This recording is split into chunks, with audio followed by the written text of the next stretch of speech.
तो नारद महर्षि का और एक एग्जाम्पल मैं बताना चाहूंगा जिससे पता चलता है कि भक्त का एक सेकंड भी हमारे लिए कितना महत्वपूर्ण है।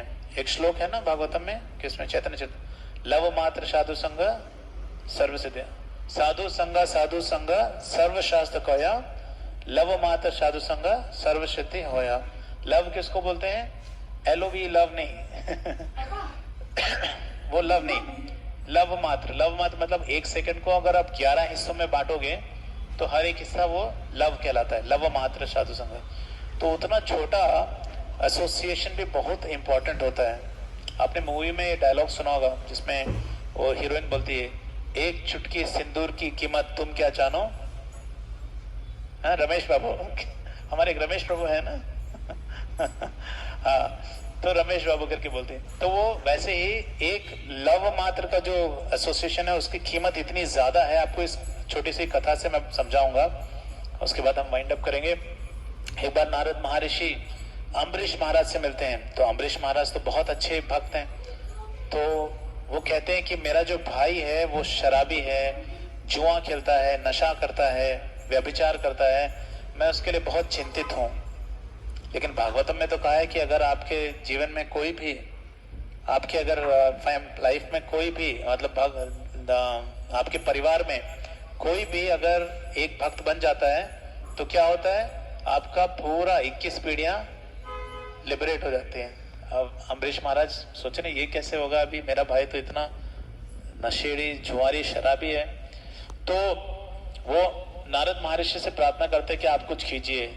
तो नारद महर्षि बोलते ठीक है मैं ट्राई करता हूँ, लेकिन वो वार्न भी करता है कि वो किसी की नहीं सुनता, आप केयरफुल रहिए। नारद महर्षि जाते हैं तो वो नारद महर्षि को भगा देता है, चले जाओ यहाँ से, क्या तुम हरे कृष्णा करके यहाँ पे अपना वीणा लेके आ गए, यहाँ पे कुछ नहीं होता, चले जाओ। वो उल्टा उनको बोलता है कि तुम लोग क्या भगवान का नाम लेते हो, बोलते हो राम राम जपना पराया माल अपना, ऐसा वाले हो तुम लोग, ऐसे करके उनको डांट देता है। ये नारद महर्षि बोलते हैं मुझे थोड़ा समय दीजिए, नहीं नहीं नहीं चले जाओ यहाँ से, कोई समय नहीं दूंगा। तो जब नारद महर्षि जाने लगते हैं तो बोलते ठीक है मैं जा रहा हूँ, मतलब वो जा नहीं रहे होते हैं। तो ये बॉटल उठा उठा के मारता है, शराब की बॉटल उठा उठा के मारता है नारद महर्षि को, और बेचारे नारद महर्षि वहां से जाने लगते हैं। तो जाते हुए वो कह देते हैं कि जब आप की मृत्यु होगी तो आप यमराज से ये प्रश्न पूछना। तो वो बोलता है क्या प्रश्न पूछना बताओ। तो बोलता है नारद महर्षि कहते ये प्रश्न पूछना कि एक भक्त के संग बिताए हुआ एक क्षण की वैल्यू, कीमत क्या होती है। क्या पूछ रहे हैं? एक भक्त के संग बिताए हुए एक क्षण की कीमत क्या होती। कौन किसको पूछेगा? अम्बरीश महाराज का जो भाई है किसको पूछेगा? यमराज को पूछेगा। कब? मृत्यु के समय पे। बोलता ठीक है मैं पूछ लूंगा, तुम जाओ। नारद महर्षि चले जाते हैं। थोड़े समय बाद इस व्यक्ति की मृत्यु हो जाती है, ये मृत्यु को प्राप्त करता है। तो इसको जब यमराज मिलते हैं, यमराज जो भक्त नहीं है उनको कैसे मिलेंगे?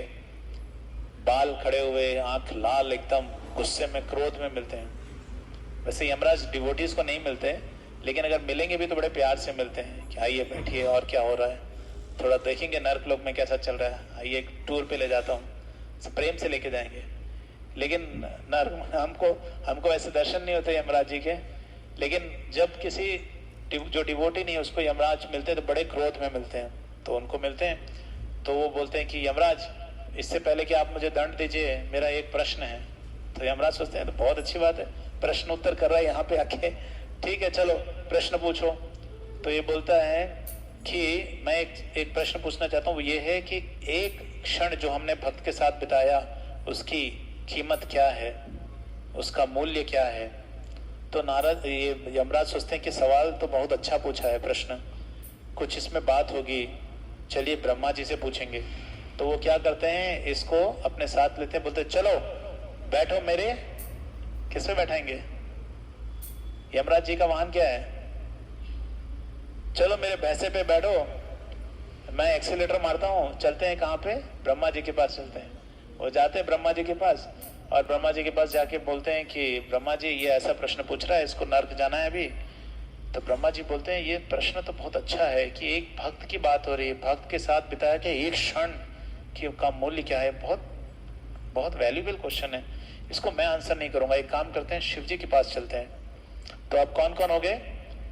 ये हो गए अपने यमराज हो गए, अम्बरीश महाराज का भाई हो गया, ब्रह्मा जी हो गए, सब अपने अपने वाहन पे बैठ के जा रहे हैं, शिव जी के पास पहुंचते हैं। शिव जी अपने जब सुनते हैं अरे भक्त से रिलेटेड है, शिव जी तो सबसे बड़े भक्त हैं, वैष्णवा यथा शंभु, तो ये तो बहुत अच्छी बात है, इतना अच्छा प्रश्न पूछ लिया है कि एक भक्त के साथ बिताए हुए क्षण की वैल्यू क्या है। बोलते मैं नहीं आंसर दूंगा, एक काम करते हैं, हम लोग चलते हैं नारायण के पास, वही आंसर देंगे और हम भी सुनेंगे। तो खुशी खुशी शिव जी भी बैठ जाते हैं नंदी पे, यमराज बैठ जाते हैं अपने भैंसे पे, और ब्रह्मा जी किस पे? अपने हंस पे।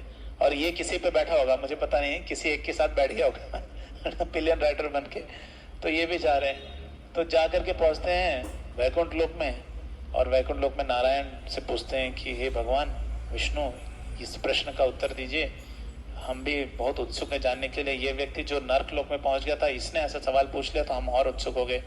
तो विष्णु जी मुस्कुराने लगते हैं और कहते हैं कि इसका अर्थ ये है, भगवान कहते हैं कि यद गत्वा न निवर्तन्ते तद धाम परमम, यहाँ पर जो एक बार आ जाता है वो यहाँ से वापस नहीं जाता। तो उनको समझ नहीं आता है ये क्या मतलब? ये मतलब ये है कि आप तो वैकुंठ लोक आए, लेकिन आपके साथ साथ ये पापी भी वैकुंठ लोक पहुंचा। अब क्योंकि ये वैकुंठ लोक पहुंच गया, ये वापस नहीं जाएगा, ये शुद्ध हो गया। तो वो बहुत प्रसन्न हो जाता है। फिर उसको पता चलता है कि जो भक्त के साथ बिताया हुआ एक क्षण, उसकी कीमत कितनी ज्यादा होती है, उसका मूल्य कितना अधिक होता है। केवल इस एक प्रश्न से वो इतने कष्टों से बच गया, केवल इस छोटे से प्रश्न से। क्या? लव मात साधु संग सर्व सिद्धि होय। तो हमको ऐसा नहीं करना है कि हम भी जब जाएंगे तो हम यमराज से यही प्रश्न पूछेंगे, ये चीज नहीं करना है। हमको क्या करना है? हमको समझना है कि भक्त के साथ बिताया हुआ एक क्षण कितना मूल्यवान, बहुत कीमती होता है। मैं एक कथा सुन रहा था, प्रशांत मुकुंद प्रभु बता रहे थे, दिल्ली में माई आश्रय चैनल पे।